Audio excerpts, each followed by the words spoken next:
evening, everyone. Thank you so much for joining us. We are very excited about tonight's series of lectures. I would like to offer a huge hearty thank you, first of all, to Professor Robert Wilson to agreeing to being tonight's honoree.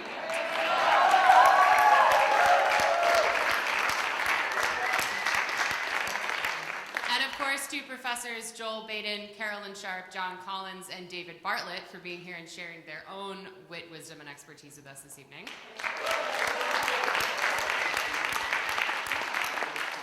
There's still plenty of food and lots of wine, so feel free to get up and replenish your plate or your cup throughout the evening, but we're going to get started. So I would like to invite Whitney Waller to come join me, and she's going to give you a brief introduction on the work and life of Bob Wilson.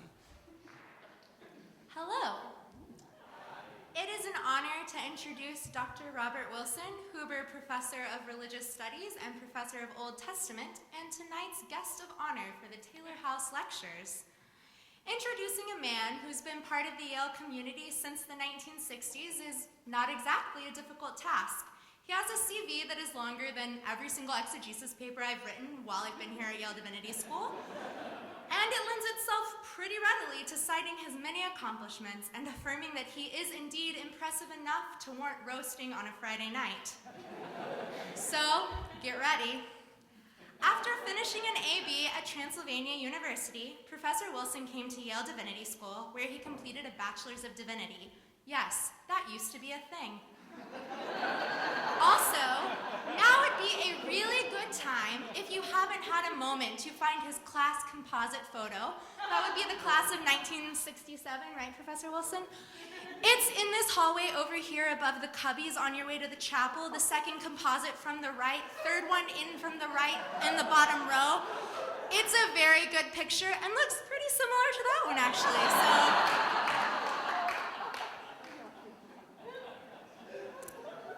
After finishing that Bachelor's of Divinity here at Yale Divinity School, Professor Wilson went on to complete and receive a PhD from Yale University. In that same year, he joined the Yale faculty. His areas of specialization include Israelite prophecy, the Deuteronomistic history, and the ancient Israelite religion and its social and cultural context. His books include Genealogy and History in the Biblical World, Prophecy and Society in Ancient Israel, Sociological Approaches to the Old Testament, and Canon Theology and Old Testament Interpretation. His scholarly articles that he has written in addition to his books have been featured in the Journal of Biblical Literature, the Encyclopedia of Religion, and the Anchor Bible Dictionary, among others. Professor Wilson has served Yale University as an Associate Dean of Academic Affairs for Yale Divinity School, Director of Graduate Studies, and Chairman of the Department of Religious Studies. He has taught courses in Old Testament interpretation, prophecy in a time of crisis, history and methods of Old Testament interpretations, among many others. It is in the classroom that Dr. Wilson has endeared himself to countless students like me as a committed and passionate professor. My impromptu poll in the last couple of weeks of those who have had the pleasure of having him as their professor provided accounts of students admiring a wit so quick and dry that they did not even understand his jokes until 5 minutes later. Old Testament interpretation students recalled giving him a standing ovation on the last day of class as he continued his walk from the podium to the door, not even pausing. A cursory Google search, this is a true story, by the way, even yielded blog posts penned by students who had Professor Wilson more than 25 years ago, who still remember exact moments where Professor Wilson revealed that his research in bothering to go to an original source revealed a typo that had been repeated in academia countless times. The bird of Israel. It's supposed to be birth. Weird.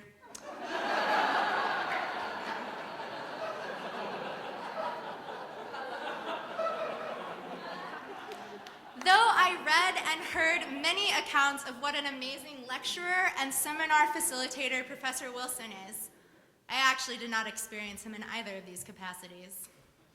For me personally, I experienced him as the professor of a class of one. As the sole Disciples of Christ faculty member, Dr. Wilson, it's true, was charged with the task of teaching disciples history and polity to the few and the proud disciples who hollow the halls of Yale Divinity School. My second year, I was one of those few. Actually, I was the only one. Given the choice between a reading course and scheduling an actual class, Professor Wilson told me, a reading course would just be a pain. I should be grateful, and I was. It was truly a great professor who opts for meeting you weekly to discuss readings instead of scheduling 1 or 2 conversations about papers, leaving you to fend for yourself amid copious amounts of reading material. And yet, it might also be the mark of a professor with a distinctive, dry sense of humor who suggests letting you weekly be the only person in the room responsible for answering the question, so, what did you think of the reading?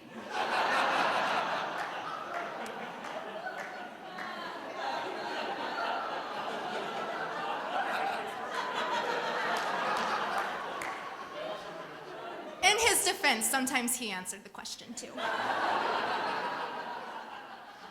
Regardless, it is certainly the mark of a professor who deserves to be boldly celebrated and lightly ribbed for his contributions to the academy and to our community. So I hope you're prepared to laugh and learn with Professor Robert Wilson, a prophet in the rye.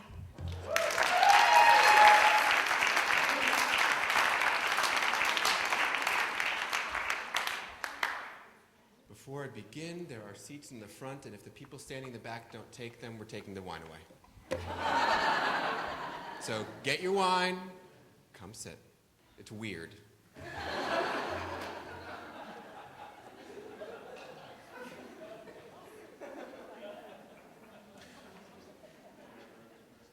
Before getting to the formal content of this lecture, which is an exciting new theory I look forward to sharing with you, I want to open with some brief, yet I hope relevant, remarks about my personal history with Robert Rutherford Wilson, Huber Professor of Religion, which I really said just because I like the joy of saying the word Huber.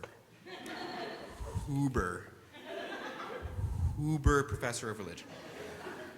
I first met Bob as a senior in college, a youthful 21 years old. I was majoring in Judaic studies here at Yale, and had decided relatively early on that my real interest was in Hebrew Bible. Now, lest anyone think that anything has changed in the intervening years, despite my stated interest in Bible, no one in the Judaic Studies program ever thought to inform me that there was anyone at the divinity school teaching such things. Not until my senior year, when having decided to write my thesis on a biblical passage, Professor Stephen Fraud thought it might be worth inviting someone named Professor Bob Wilson to co-advise on the project. Now, at the time, I thought I'd done really well on this paper because I got an A-, and now I realize my thesis must have been terrible for Bob to have given me an A-.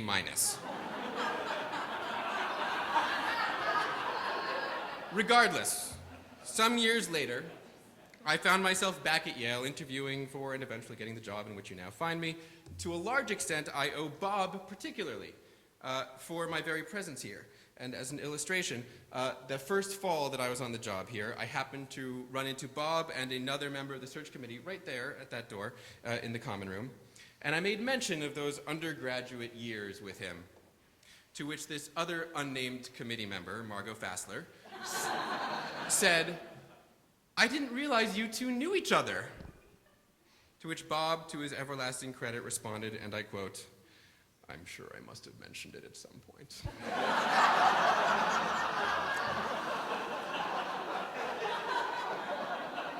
Why is any of this important? Why do I tell all of this? Because unlike most people here, my experience of Bob is divided into 2 periods, separated by nearly a decade.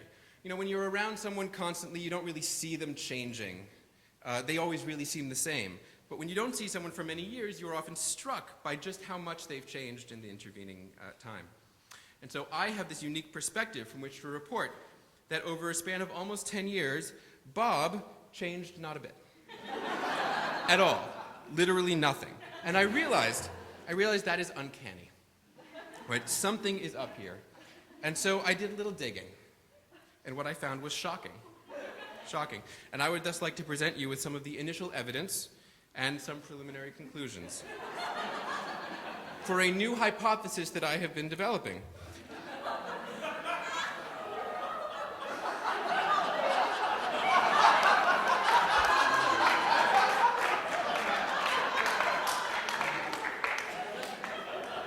I would call this the Bobumentary hypothesis if that weren't the dumbest thing ever.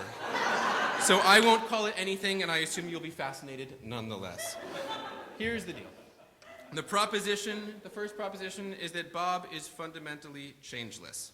I don't mean on the day-to-day or even minute-to-minute level, although anyone who has sat with him in a room for more than 20 minutes will recognize that, in fact, Bob can be very much like one of those lizards that you can tell are alive only because their eyes occasionally flick over to some speck of dust settling in the corner. In this analogy, you, the students, are the speck of dust. That's not what I mean, as you know. I mean that from year to year, from decade to decade, Bob has remained basically the same. At least something about him has. I think you know what I'm talking about. But I want to show you the evidence, newly uncovered, that I think really proves the point. Here is the charming picture that was used in the advertising for this evening's lectures, a recent photo of Bob. This is another well-known photo. This one, it should be mentioned, was taken in approximately 1997. It is somewhat difficult to find many pictures of Bob that precede this one, but I am nothing if not tenacious. So here is one from 1981. Angry young man. Determined, gritty, full of that deep self-motivation and insecurity of an associate professor. Move back a few years' time to around 1973. Sideburns are never a bad choice. Now, you may be starting to see a trend here, however, that is, adjust for the quality of photography and the shifting style of dress, and there are some constants from photo to photo. Let it be said here and now, good style never goes out of style. I have heard the term original hipster floated with regard to our beloved Professor Wilson, and my research has certainly borne this out, and I'm not even done yet. Ready for this one? You're actually not. You're not ready for, you don't know you're not ready for this one, because this is the best. Just savor it. Lord, you're never going to see this again. I don't mean the picture, I mean the smile. This classic is from 1972. He smiles because he's just started teaching at Yale. How soon he learned. And of course, right, because 1 year later it looked like this. Literally 1 year. Took his photo and regretted it immediately. And of course, Whitney just referred to, and I will spare you all the trouble for walking down the hall, the YDS graduation photo from 1967. It is that knowing smile of the recent YDS grad, taken in those pristine moments before life takes a dump on you. But life took no dump on Bob Wilson. No, sir. He is still going strong. He's been going strong through the smiles and the sideburns and the glares. Bob has remained constant in a way that we can only envy. And this is the first part of my hypothesis, that Bob, in some deep way, never really changed. And I think that the photographic evidence bears this out pretty completely. So I suggest that, with no evidence to the contrary, we must logically assume that Bob is, in fact, a man outside of time. Ageless, changeless, and let's face it, pretty much expressionless. Now, one might think to say otherwise. Our pictorial evidence for Bob begins only in 1967. Without any evidence from before then, we simply can't prove his timelessness. Yet there is an obvious fallacy in such an argument, which I'm sure you can immediately spot. Right? We can't assume that pictures of Bob taken from before his time at YDS should look the same as the later images. More specifically, I posit that what people have been looking for in pictures of Bob is what they've been conditioned to look for. What is most prominent, but what is in fact entirely unnecessary, and I speak here, of course, of the glasses. Now, as only a select few people know, Bob's glasses are non-prescription. They are entirely for show. Like so many, Bob acquired the glasses as a way of standing out upon his arrival at YDS. Just like some incoming students acquire a new wardrobe, some acquire tattoos, others acquire a distinctly leftward political bent, and it's okay, when you leave you can go back to thinking whatever you like. In any case, the glasses have so defined Bob's look, right, the original hipster, indeed, that it is hard to imagine him without them, and I invite you to try. And this is exactly the point. We may think that there are no images of Bob before he came to YDS, but this is because we can only imagine Bob with the glasses. What would he look like without them? No one has ever thought to ask before. This is the strength of our a priori assumptions, people. In fact, I'm willing to bet that if Bob, sitting there, took off his glasses right now, most people in this room would not be able to identify him. Even if he did not move from the place he's sitting. But this was my fundamental insight. Bob is timeless. And now that we recognize the methodological problems with looking only for his glasses in images from before his time at YDS, we can recognize that there is in fact abundant evidence of Bob's existence in earlier periods. Allow me to present the proof. Before I get to it, I want to say that one must be highly trained to identify Bob in some of these images. For example, here's one. Do you see Bob? No. Let me make one small adjustment. I'm pretty sure he'll pop right out at you. Better, right? So here is what Bob has been up to before he came to Yale. Aside from taking part in major civil rights rallies, his dry, sober style played a seminal part in bringing an end to the Second World War. Oh, I'm not... See, you think I'm... No, it's that one. It's that one back there. As everyone knows, no future professor at YDS, of all places, could ever be happy about prohibition. The first modern Olympics took place in 1896, and Bob has never been one to skip an international conference. Everyone knows that Bob loves the theater.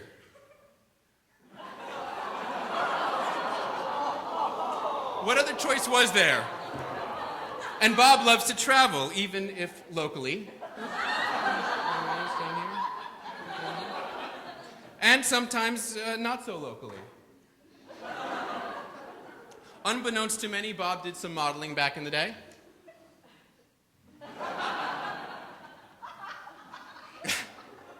What's great is that it's still his eyes.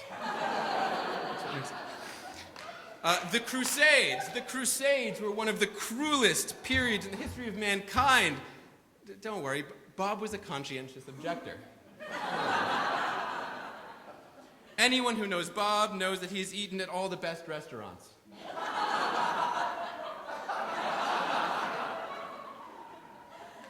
And of course, you don't get to be the world's expert on the society of ancient Israel just by reading a lot. You really have to live it. And Bob has lived it.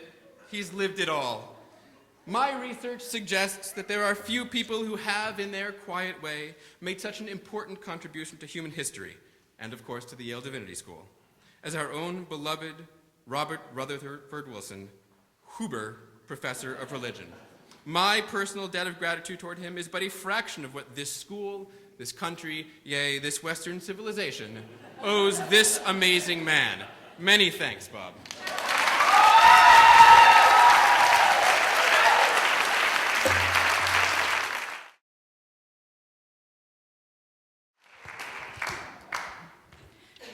I need to make clear that I have taken my task with utmost seriousness this evening, so I think the levity is over.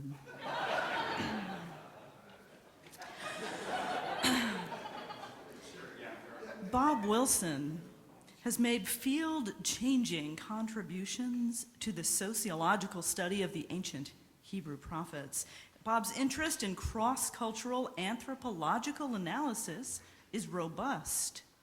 As others play 6 Degrees of Separation with reference to Hollywood star Kevin Bacon, so Bob can draw a nuanced connection between any topic, electoral politics, say, and Melanesian cargo cults. Ask him afterwards, he'll do it. As I am the only member of our august panel to have studied extensively with Bob, good sense impels me to bracket the undergraduate career of Joel Baden in this regard.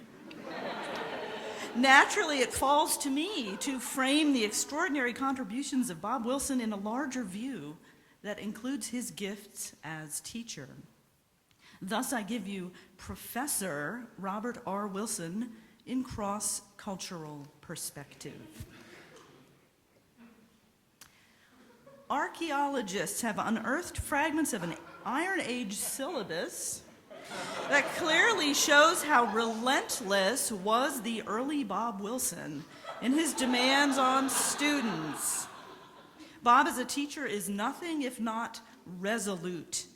He is not carried about by every wind of doctrine, pedagogically speaking. Bob holds no truck with the newer learner-centered pedagogies that inscribe students' life obligations into a matrix of contextualized learning, such that picking up one's child at daycare can be made relevant to analysis of the Book of Kings. No. Bob believes to this day that students should just do the reading in his classes. It says, do the reading. There are those who find him unyielding on this, but we must remember that he was trained, no, spiritually formed in a different era, an era in which students actually did the reading.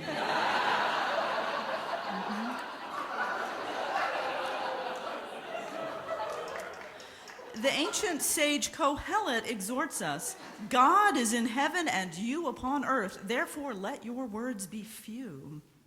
A man of few words, Bob might allow an entire semester of Hebrew exegesis to go by while he offers at judicious moments only those few simple words that strike terror into the hearts of second-year students. How would you parse that? How would you parse that? But there are other times when Bob's close study of ancient Near Eastern wisdom traditions gives him to understand that more words are needed, or even all the words. Enough said. Bob's pedagogical guidance has always been invaluable, as his students in this room will agree. To this day, I remember a phrase he wrote on my Hagar paper for him 20 years ago. About a doubtless brilliant insight upon which I had expounded, he wrote with a marvelous ambiguity, "That point is not often noticed."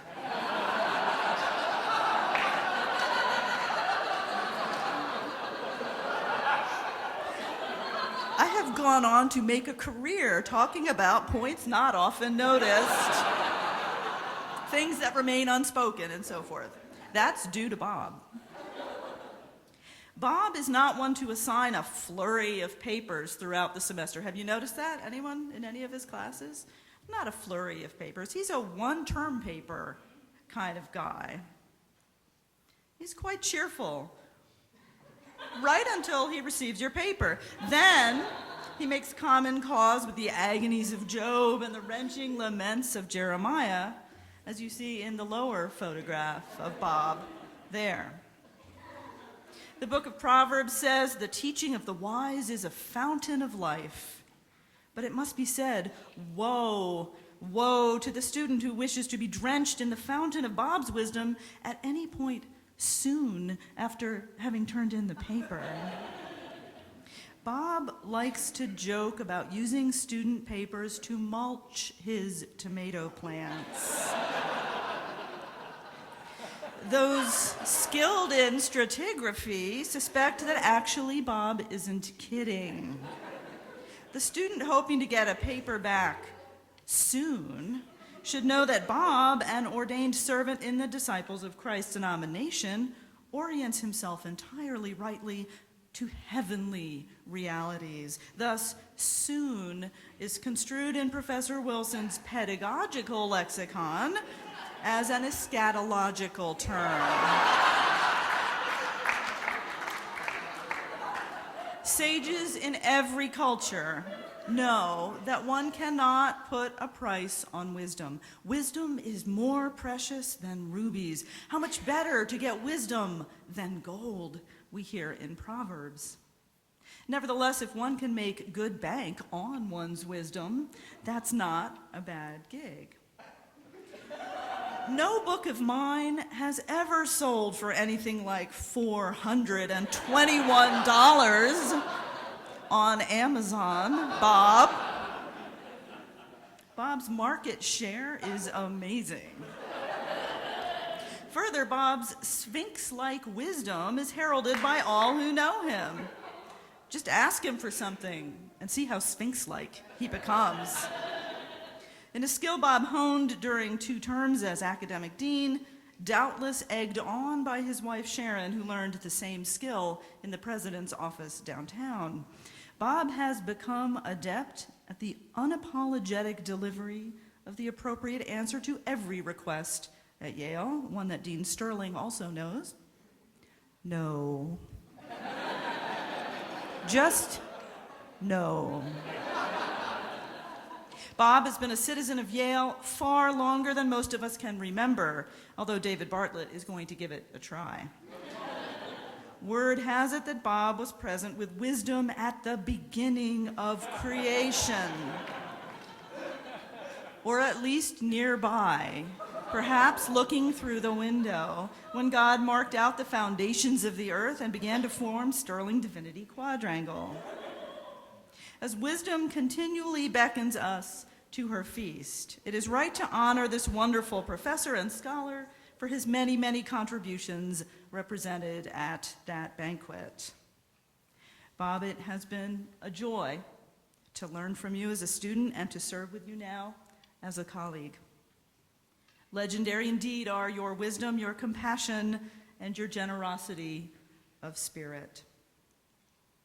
You have inspired countless students and colleagues, both here at Yale and far beyond these ivied walls.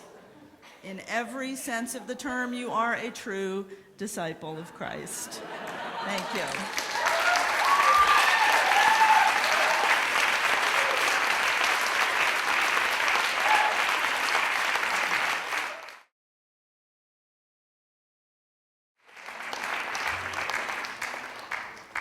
The show and tell is over. When I first came to Yale in the year 2000, I was standing in the bookstore one day and I overheard some students complaining about the person who was teaching Old Testament interpretation that semester. That person is no longer with us and shall be nameless. But, said one of the students, it's all right. We'll have Bob Wilson on the prophets next semester, and I'm told it will be prophetic. And this raised in my mind for the first time a question that had never crossed my mind before that, but has haunted me ever since. Is Bob also among the prophets? Now,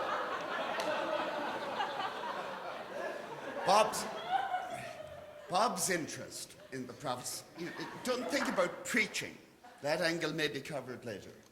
But it's really, I think, in prophecy as paranormal behavior, in ecstasy, is this kind of thing. And Bob's interest in ecstasy goes deep. As Wendy reminded us at the start, his first degree was from Transylvania College. And he has been drawn constantly to figures like Elijah and Elisha, who were holy men with peculiar powers and a capacity for ecstatic behavior. At least some of you, I hope, recognize the biblical precedent for the question, is Bob also among the prophets? But let me remind you in case you don't. In 1 Samuel chapter 19, we're told that Saul was pursuing David and sent messengers to take him.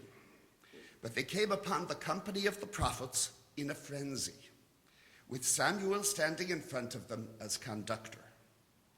Then the Spirit of God came upon the messengers of Saul, and they also fell into prophetic frenzy.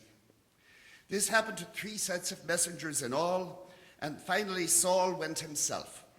Then the Spirit came upon Saul too, and he fell into a prophetic frenzy.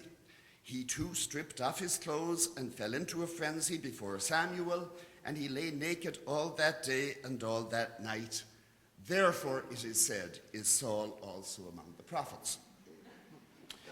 Now, if you analyze this story, you see, prophetic behavior is understood as frenzied, ecstatic behavior, and it is triggered by group activity under the direction of a conductor. Now, for longer than I have known him, Bob has gone every Monday night, I believe, to play timpani for the New Haven or the Symphony Orchestra. Now, timpani, of course, is only a hoity-toity way of saying drums. and drums are a well-known way of arousing frenzy. It's even been tried in Marquand. Now, I admit I have not personally checked out what level of ecstasy is attained in the performances of the New Haven Symphony. And of course, I have no idea how Bob spends the rest of the night.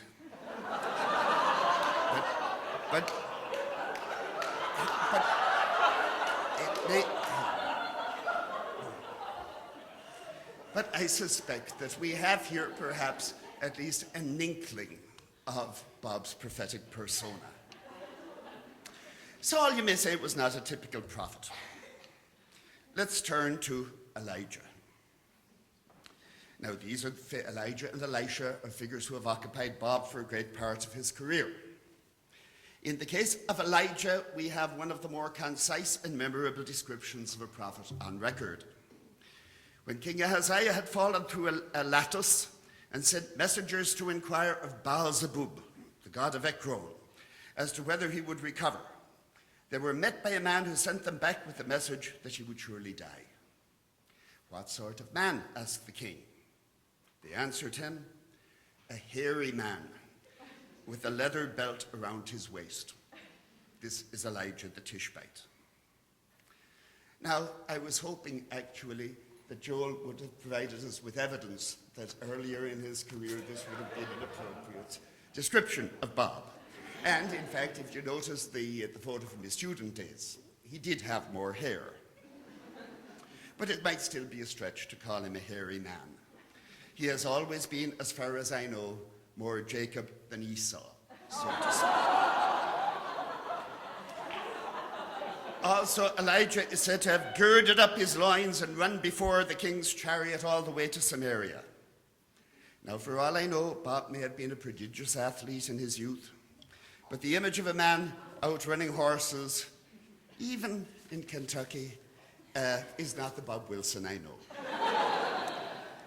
Nonetheless, Bob is not altogether without analogy to Elijah. I have it on the authority of Stephen Cook, who did his PhD with Bob in the 1990s, that one day Bob was expounding the contest between Elijah and the prophets of Baal on Mount Carmel. And just as he reached the point when fire fell from heaven to consume Elijah's offering, all the fire alarms in the building went off. Prophecy isn't always a matter of physical appearance. It is also a matter of power. This is also an issue in my sample story from the case of Elisha. After the disappearance of Elijah, Elisha was on his way to Bethel when some small boys came out of the city and jeered at him, saying, "Go away, bald-head. Go away, bald-head." Being a man of God, Elisha turned around and cursed them. Then 2 she-bears came out of the woods and mauled 42 of the boys. I was really hoping that Kate Stratton and Charlie Gillespie would be here tonight so that they could take note of that story. Because you can mock some professors and get away with it. But you'd better not try this with anybody who has prophetic powers. Now, it may be that the student who said that Bob was prophetic was not thinking so much about what the prophets did as about their style of speech. Prophetic speech is fairly distinctive in the Old Testament. And there are some fine models for preaching in the prophets that I'm sure Bob and David have used on occasion. Think, for example, of Amos talking to the women of Samaria. You cows of Bashan, who say to your husbands, bring us something to drink. Or his blessing on the priest Amaziah, your wife shall become a prostitute in the city, and your sons and daughters shall fall by the sword. Prophets know how to make friends and influence people. But if Bob does not especially sound like Amos, we must remember that there are different styles of prophetic speech, and that the greatest of the prophets invent their own forms, and so it is with Bob. I would suggest he has contributed a number of speech forms to the prophetic repertoire. One of them I would call the Oracle of Diachronic Comparison. That isn't the way we did it when Colin Williams was dean. Another one is a little bit more confrontational. Admittedly requires a facial expression that I can't quite reproduce, but you can bring back Joel's pictures here and you can imagine it, and it goes something like this. I would call the prophetic growl. I don't know. But now, these prophetic utterances should not be underestimated. In fact, they have been received in much the same way as the utterances of the canonical prophets. When his Festschrift was presented to him a few years ago, Bob reflected that not infrequently he is approached in various settings by former students who thank him for what he had taught them. Then, and I quote, they proceed to quote from me some memorable thing that I said, of which I have absolutely no memory. Sometimes it's something that makes sense to me, sometimes it makes no sense at all. And I think to myself, I have no idea what I could have meant by that. Now, I suggest to you that if any of the canonical prophets were to come back and read the stuff that's attributed to them in their book, that's exactly what they would say. First of all, I have no recollection of saying anything like that. And secondly, what on earth is that supposed to mean? But Bob continued. They seem to have been richly blessed by it, and I'm always happy when that happens. This is something of the mystery of teaching. What is learned is not always what was taught. These things do once in a while get back together. This is what we call canonical interpretation. Just because the prophet didn't say it doesn't mean it wasn't inspired. I've been asked a few times in the last week or so whether this little celebration is meant to mark Bob's retirement, and I can assure you that it is not. We tried giving him a Festschrift a few years ago. It had no effect at all.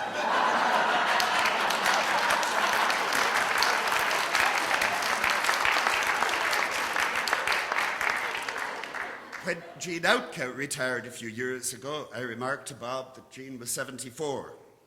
And I said, I suppose that's as long as anyone has stayed on? Bob gave me a prophetic growl. Childs was 76. Anyway, what prophet ever retired?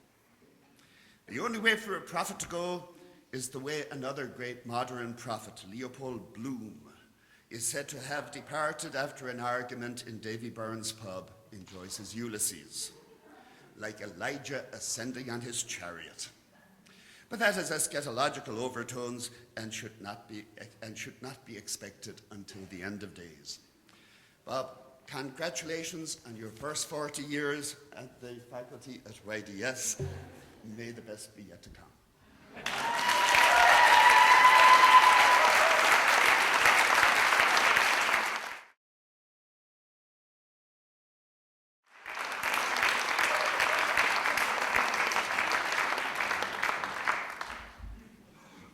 Remarkably, the evening is working just as a scholarly colloquy ought to work.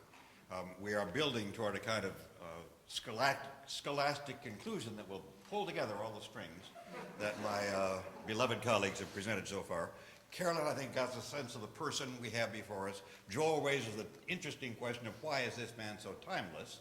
And John raises the question of which prophet is he like? And I have the answer to all this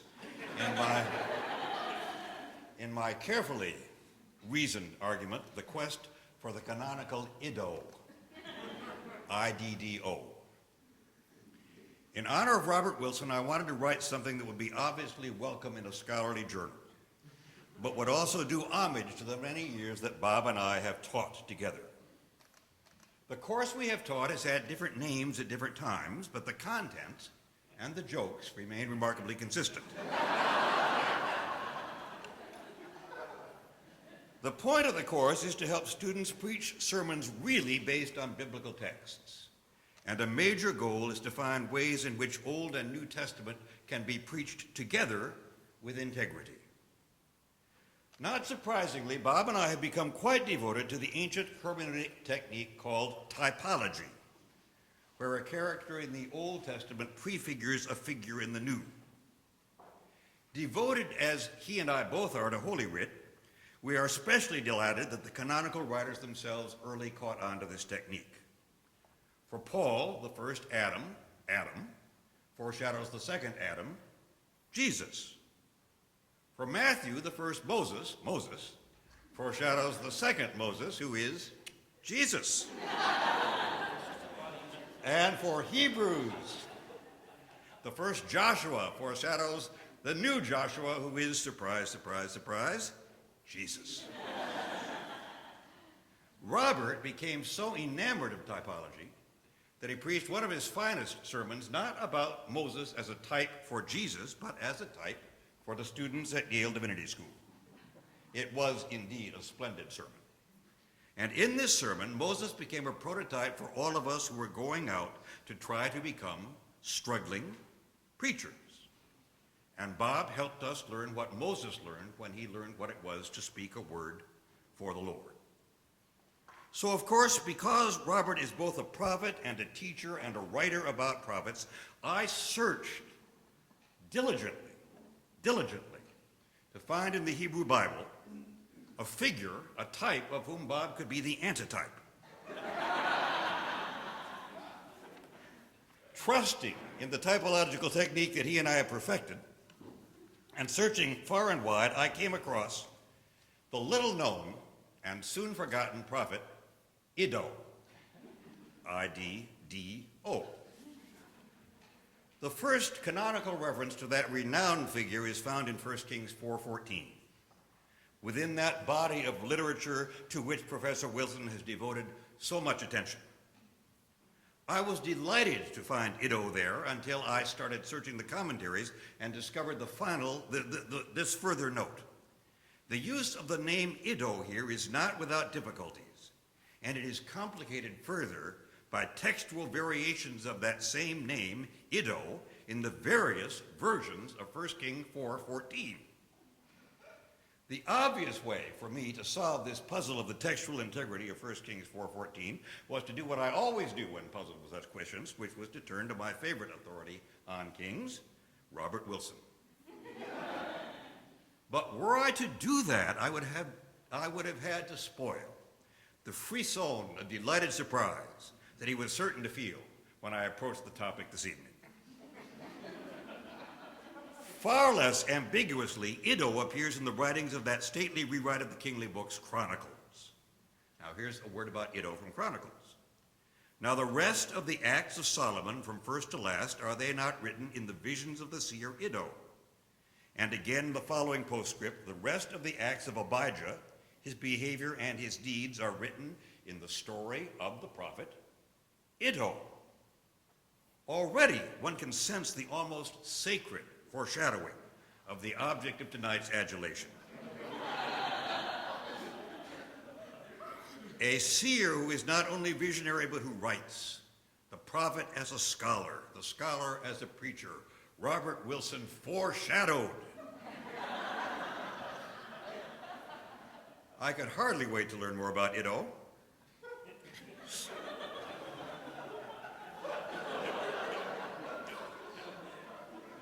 So I turned to the dog-eared copy of my favorite book on the nature of prophecy, not surprisingly written by Professor Wilson, and I was delighted to discover his thoughtful evaluation of his predecessor. It's on pages 130 to 131, okay? I was so pleased to find that. My God, he's been there already. Well, it was lovely. I think the longest treatment of Ido anywhere in the scholarly literature. Until tonight.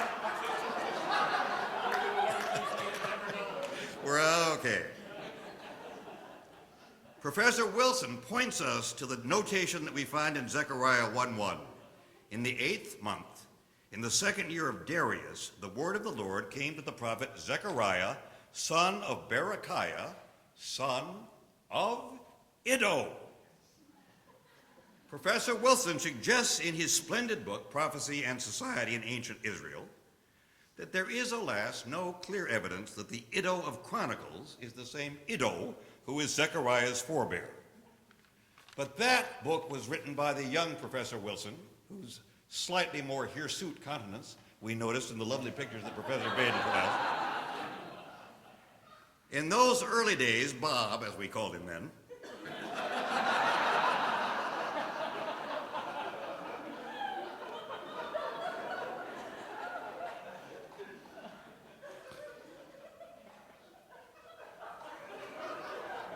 Bob was deeply devoted to the historical critical method. He had not yet sufficiently appreciated the richness of intratextual or typological criticism. The more mature Wilson I knew would be delighted when he discovered that Iddo shows up both in Chronicles and in Zechariah. And there is at least one more reference to Iddo in the Old Testament, in the Hebrew Bible, and that's in the book of Ezra, where Iddo appears again as a leader of the Judean community in Babylon. I know that historical critics among you, skeptical folk that you are, John and Adela,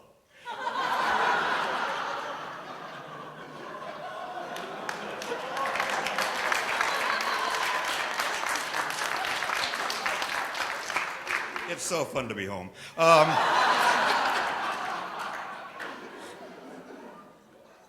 I know that you will see that there's absolutely no chronological evidence for this comparison. Nonetheless, since Robert and I work in the typological and not the historical critical mode, there is a suggestion which is itself canonical, intratextual, with another Old Testament figure who, like Iddo, is, as Joel said so beautifully, timeless, simply not bound to the vagaries of historical critical dating. And that is not the blessed Iddo, but the blessed Melchizedek, who foreshadows, like everybody else in the Old Testament, Jesus.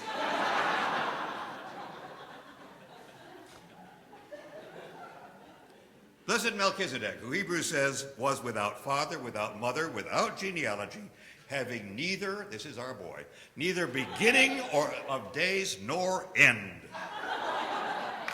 But he remains a priest and a professor forever. So surely it is this same Iddo whom Ezra calls to fulfill his vocation as a prophet. This Iddo, this type of Robert Wilson, this seer, this writer, this teacher, this preacher. It is to this Iddo, this proto-Wilson,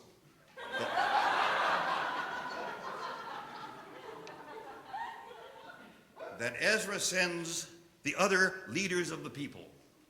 And he says to them, Ezra says to them, when you get to Iddo, here's what I want you to say to Iddo.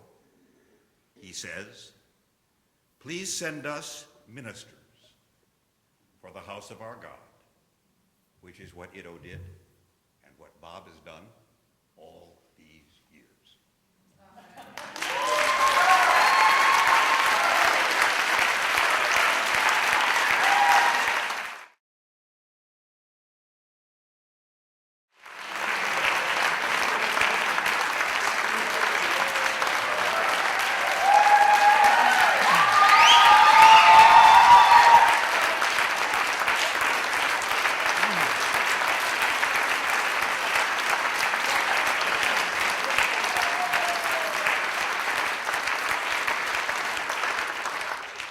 Thank you, folks.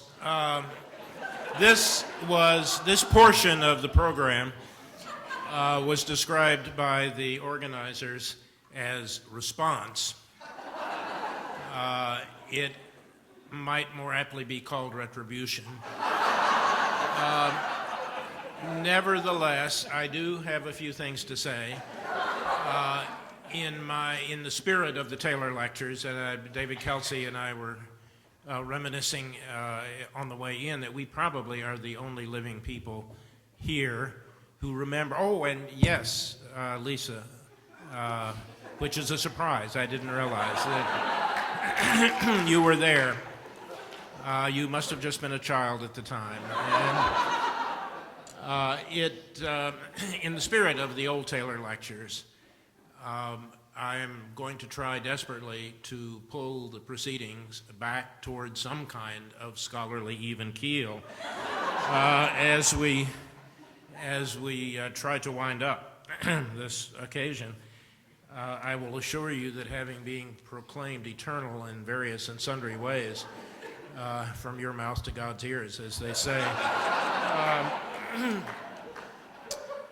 I have a sinking feeling that eternality gets harder and harder the older you get. But we'll see. I'm willing to try that and see how it works out. Nevertheless, I do want to try, as a last gasp of sober scholarly thinking here, to bring the proceedings back to talking a little more about prophecy itself, which was the subject invoked, at least, by the title of the lectures, which I guess is still haunting us here. And it has always seemed to me, particularly in New Testament, that one of the big problems with being a New Testament scholar is that you really don't have many texts to play with. You really need more texts. And even when you spend as long as Joel and John and Carolyn and I have studying Old Testament, you begin to long for new texts. Fortunately, John, early on in his career, discovered the scam of intertestamental literature, which allows us to bring into the discussion literally hundreds of new texts which no one has ever looked at before. And John is certainly has to take some of the credit for introducing these texts to new generations of people who had also never heard of them before. And that gives one a certain freedom to describe the texts in whatever way you like, because there's no one out there who is in any position whatsoever to contradict you when you do that. So, in the light of all of that, I want to introduce tonight a new Qumran scroll, which has been recently acquired, unfortunately, as always seems to be the case these days, from the antiquities market, which means it is without historical provenance. Apparently bought in a pawn shop in Secaucus, New Jersey. We have no real explanation how it got to Secaucus, New Jersey. But I will say something about that in a moment.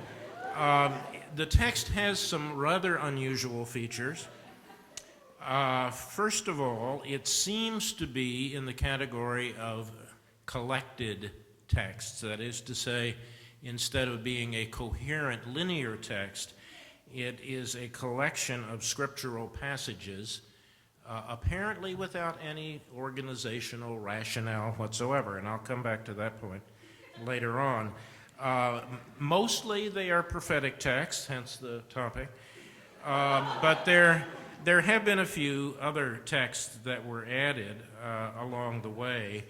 But what's interesting about these is that, like many of the Qumran texts, the scriptural passages which are being quoted are quoted in an unusual form, or they have things that are added to them in one way or another. The technical term for some of this is rewritten scripture.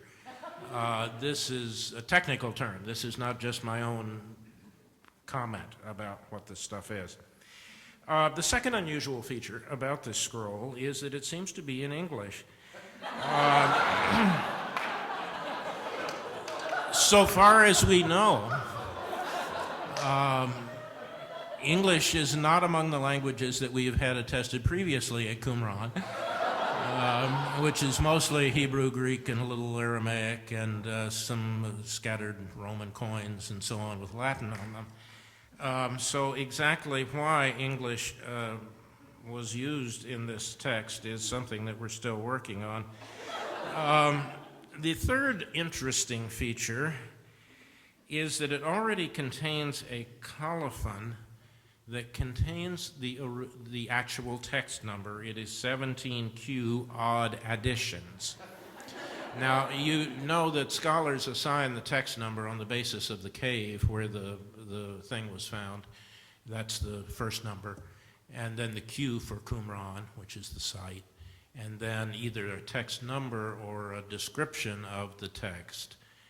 We have never found one before where apparently the scribe who wrote the thing attached a number to it. Now, how this could have been done, we don't really know. That's another thing.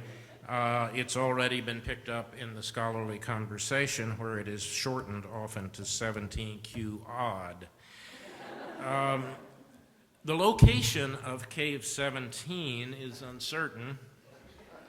Rumors circulating in the Israel Antiquities Authority suggest that the cave and a scroll were discovered by a Jerusalem real estate developer looking for possible vacation condo sites in the hot, barren rocks above the Dead Sea, thereby returning the land usage to the original function of the Qumran community. That's just another little insight into they had no luck growing grapes there. The vineyard idea probably just doesn't work. It's much too hot for grapes, even with all the water collecting basins that they had, which they insisted on bathing in, apparently, and they never got them out to the vineyard. So the vintages were not very good at Qumran.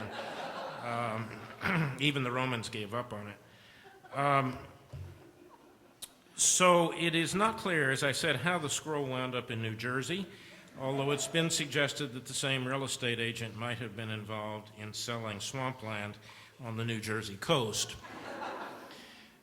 Fourth, the colophon of the text includes the words, "Souvenir of Jerusalem, made in China." Fifth, and finally, there are a number of what appear to be modern American references that could be interpreted as reflecting the political agenda of Fox News. I mention, just by way of illustration, only two of them. This one from Amos 6:14, "You shall eat but not be satisfied, and there shall be a gnawing hunger within you. You shall put away but not save, and what you save I will hand over to the sword, for the Fed still refuses to raise interest rates." This would look very peculiar in Hebrew. I have no idea exactly what they meant by it. A similar kind of thing from Isaiah 55, a quotation beginning around verse 1 of chapter 55, a famous passage. "Ho, everyone who thirsts, comes to the waters, and you that have no money, come, buy and eat. Come buy wine and milk without money and without price, for the liberals are in control of Congress again." You can see why the Fox News connection has intrigued scholars in one way or another. Not surprisingly, all of this has raised questions about the authenticity of the scroll. Herschel Shanks, writing in his magazine, Biblical Archaeology Review, has already defended the authenticity and dated the scroll to the Davidic period. Why, I have no idea. It has nothing whatsoever to do. The literature quoted has nothing to do with the Davidic period. He just wants to date everything to the Davidic period. It feels left out. There's nothing there anymore. A lawsuit by the Antiquities Authority is already in progress. Everything that Herschel writes gets a lawsuit attached to it pretty much automatically. In any case, scholars have been busily rushing articles into print on the topic of the identity of the scroll's authors and its general perspective. They were so long in publishing on the Dead Sea Scrolls because the scrolls themselves were not available, and now they feel if there's even a chance that this thing is real, that they better have some articles out on it before, which has led to a rash of publication of one sort or another. So scholars have already been expressing opinions about it and the general perspective of the thing. Joel has, not surprisingly, focused on the references to prophetic texts in the scroll and argued that the Elohist is the author. The logic of that, if that's the right word for it, the logic of that is that, as you see from his most recent book, where he argues that the promises in the Torah are the glue that hold the Torah together, and that without the promises there would be no forward motion. One has to have this perspective of looking forward to something that is going to be fulfilled. Well, the argument runs, prophecy's sort of like that. I mean, people look forward to the fulfillment, or not. You can have negative prophecies as well as positive prophecies, and it's sort of like it. So maybe the E document extends all the way into the prophetic corpus. That would seem to be knocked down some by the scroll's quotation of Genesis 3, verse 1. One of the few non-prophetic passages that the scroll contains, where they're quoting here, "Now the serpent was more crafty than any of the other wild animals that the Lord has made. And he," that is the serpent, "said to the woman, 'Did God really say, you shall not eat from any tree of the garden?'" And the text now continues in its addition. "And the woman said to the serpent, 'That's silly, snakes can't talk.'" Which would seem to suggest that probably, as far as their idea of the Torah story, it ended right here. I mean, there was no suspense after this. And life would have been much better off for all of us. So there is no sin, there needs to be no redemption, and therefore their Torah would have looked somewhat different. And therefore the notion of an overarching theme that finally gets picked up by the prophetic literature seems somewhat unlikely.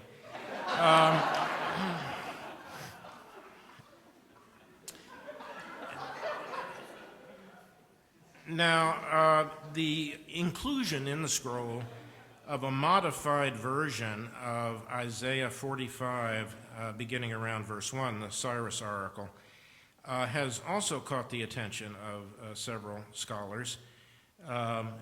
It is in a rather peculiar form. I'll read it to you if I can find it here. A melee of notes.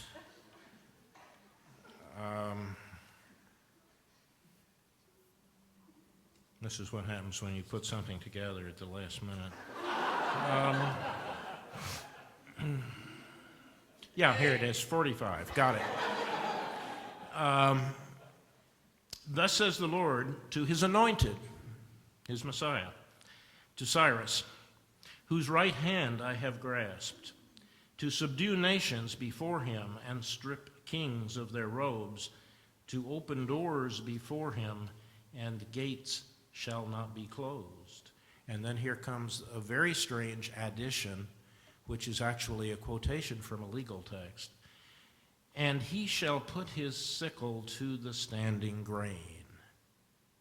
And then it goes on in the typical biblical style. Now, this peculiar form of the Cyrus oracle immediately caught John Collins's attention because it looks very much like some kind of a messianic oracle. Cyrus being the deliverer of Judah in exile, allowing them to go back to the land. But then there's this ominous thing about the sickle, which sounds like a judgment oracle of some sort. If you've got people cutting down grain, you're going to think about reaping, and you're going to think about major damage. So there is a note of judgment that seems to come into this version of the Cyrus oracle. So John sees it, not surprisingly, as a kind of messianic text. That is one that combines the themes of liberation and judgment, which is what messiahs do. Footnote various New Testament versions of the Messiah. All right. Not surprisingly, Carolyn Sharp also calls attention to the ambiguity of the passage, but instead of seeing it as messianic, she sees it as ironic.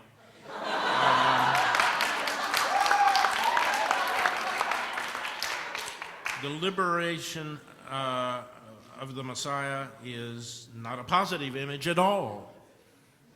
Rather, it is a kind of negative image, and it's that negative side of it which gets underlined by this very curious addition about cutting down the grain at the end of the thing. Fortunately, again, scholars have been working on this, and it's very likely that we're misunderstanding the function of the addition. A recent article, not written by anyone here, but a recent article in the journal Biblical Interpretation, which specializes in postmodernist and literary readings of one sort or another, has looked at this and decided that the Cyrus being referred to and the connection with reaping can only be a forward reference to Cyrus McCormick, the inventor of the reaper. So it really is a different kind of prophecy entirely, and has nothing to do with Cyrus the Persian. So it's a way of trying to disambiguate the original ambiguity of it. So probably is not relevant to either of these interpretations that have been offered here. David Bartlett, on the other hand, has noticed the interest in the text in food. Now, that's not surprising. David has just finished a number of years editing a multi-volume work of commentaries on the lectionary, which, as many of you will know, has the overall title, Feasting on the Word. And so he immediately noticed that there are indeed, quoted in this scroll, a number of food references. One from Ecclesiastes 11:1, which has already been mentioned once tonight. Send out your bread upon the waters, for after many days you will get it back, but it will be all soggy and you won't want to eat it.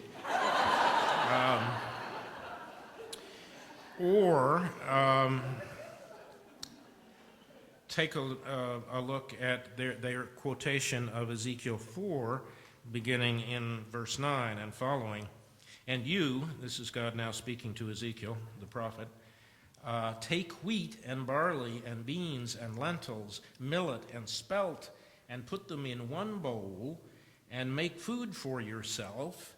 And then here the scroll departs from the Hebrew text, and add chocolate chips to taste. Now, this is an interesting text for a lot of reasons. Back during the days of the 50s and 60s, when the scrolls were not being published and there were all sorts of rumors about conspiracies of things that they might contain, rumors got out that there was indeed a secret recipe for chocolate chip cookies in the Dead Sea Scrolls. And this finally reached the New Yorker magazine, which was the only publishing outlet at the time that ever talked about the Dead Sea Scrolls. And so it was the source of information for most people who tried in those days to find out something about it. And sure enough, it featured this wonderful Dead Sea Scroll recipe. And it's nice now, it's very clear that this, it's not been, so far, has not appeared in the published official publications of the Qumran text.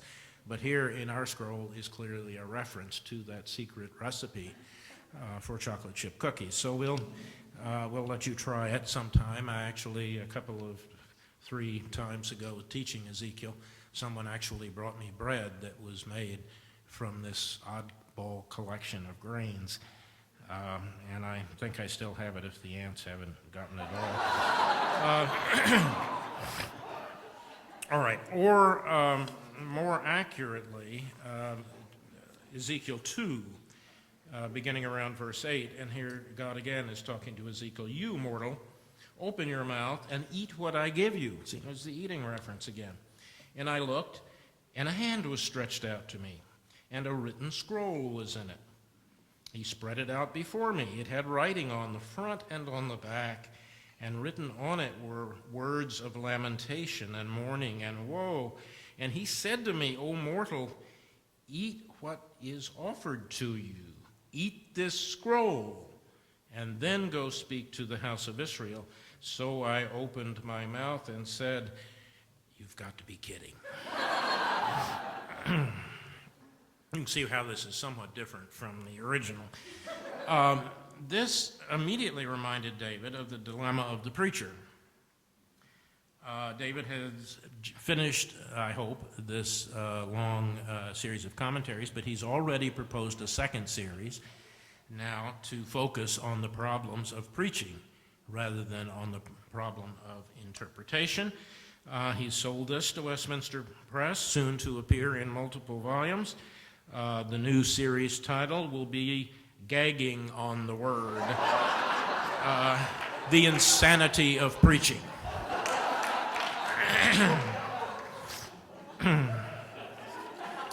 All right. So, what do I think this thing is? Well, there are some indications that it is a kind of even-handed, practical approach to Scripture. The community and the people who produced it were more interested in the sort of practical implications of what the Scripture is about than they were theoretical or theological or ritual interpretations, and therefore I'm proposing to call it P just to confuse things a bit. It works with P because it's extraordinarily late. There's no argument about the dating. And it has absolutely nothing to do with ritual. So with one letter, we now dispose of a lot of problematic material. So let me give you a couple of quotations from the scroll that would support this kind of practical approach to things. Here's Isaiah 2, verse 2. In the days to come, the mountain of the Lord's house will be established as the highest of the mountains, and shall be raised above the hills. All the nations shall stream to it. Many people shall come and say, Come, let us go up to the mountain of the Lord, to the house of the God of Jacob. For out of Zion shall go forth tourist souvenirs and tangible memories of your visit to Jerusalem, all at reasonable prices. Somewhat unusual take on it, but clearly trying to emphasize not some sort of meta-theological thing, but a very practical way of doing it. Isaiah 11, verse 6, often seen as a kind of messianic text in our scroll, simply does not work that way. The lion will lie down with the lamb, but the lamb won't get much sleep. This seems to have been known, incidentally, to Woody Allen. How he got hold of it is not clear. Jeremiah 4, verse 19, my anguish, I writhe in pain in the walls of my heart is beating wildly. I cannot keep silent. No more pepperoni pizza late at night. It's unfortunate that we don't know what the word for pepperoni pizza would be in Hebrew of the scroll period, anyway. All right, and finally one which probably is a reflection on the whole evening, and so I'll let that be the final word. This one from Zechariah 13, 7 through 9. Awake, O sword, against my shepherd, against the man who is my associate, says the Lord of hosts. Strike the shepherd, that the sheep may be scattered. I will turn my hand against the little ones. In the whole land, says the Lord, 2/3 shall be cut off and perish, and 1/3 shall be left alive. And I will put this third into the fire, refine them as one refines silver, and test them as gold is tested. They will call on my name, and I will answer them. I will say, they are my people, and they will say, we're in real trouble here.